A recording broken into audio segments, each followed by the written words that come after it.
Imagine digging deep into the ruins of an ancient civilization, not finding gold or pottery, but a device so technologically advanced, its very existence breaks the timeline of human science. In 1938, during an excavation near Baghdad, Iraq, archaeologists unearthed something utterly bewildering. It was a simple clay jar standing barely 6 inches tall, but sealed inside was a cylindrical sheet of copper held in place by an asphalt plug and running down the center a solitary iron rod. This strange artifact, dating back nearly 2,000 years to the Parthian or Sasanian period, would become known as the Baghdad Battery. Why is this object so controversial? Because chemically, anatomically, and physically, this arrangement is a rudimentary galvanic cell, a battery. If you fill the jar with an acidic substance, grape juice, vinegar, or even wine, it generates a small but measurable electrical current, ranging from 0.8 to 2 volts. Our history books tell us electricity was a concept confined to the 18th century, thanks to figures like Luigi Galvani and Alessandro Volta. The Baghdad Battery suggests that fundamental knowledge of electrochemistry existed 2 full millennia earlier. This challenges everything we thought we knew about ancient technology. The question is, if the ancient world had electricity, what did they use it for? And why did the knowledge vanish? The most compelling argument for the device being an electric power source centers on electroplating.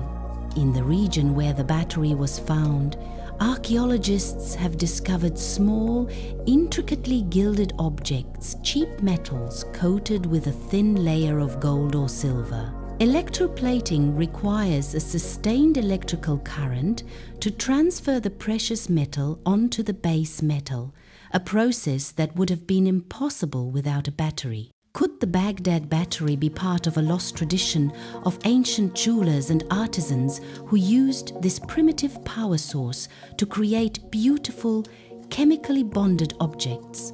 Furthermore, some scholars speculate the current was used for ancient medical practices, perhaps a form of electroacupuncture or pain relief, or even for ritualistic shock during religious ceremonies. However, many skeptical archaeologists reject this theory outright. They argue that the electrical current produced is simply too weak to be useful for large-scale electroplating. They propose a simpler explanation. The jar was merely a storage vessel for precious scrolls or texts. The copper cylinder and iron rod served only to hold the delicate parchment in place, using the asphalt as a protective seal. To them, the electrical properties are nothing more than a coincidence, a classic example of us projecting our modern technology onto a simple ancient object. But the sheer consistency of the artifact's construction across several found examples, the copper, the iron, the clay, is difficult to dismiss as mere coincidence. The implications are vast. If the ancients possessed knowledge of electricity, the great puzzle is not how they generated the power, but how they lost the blueprint. Was it a solitary genius whose secret died with them? Or was this technology intentionally suppressed or deemed too dangerous for widespread use, buried by those who feared the power it represented?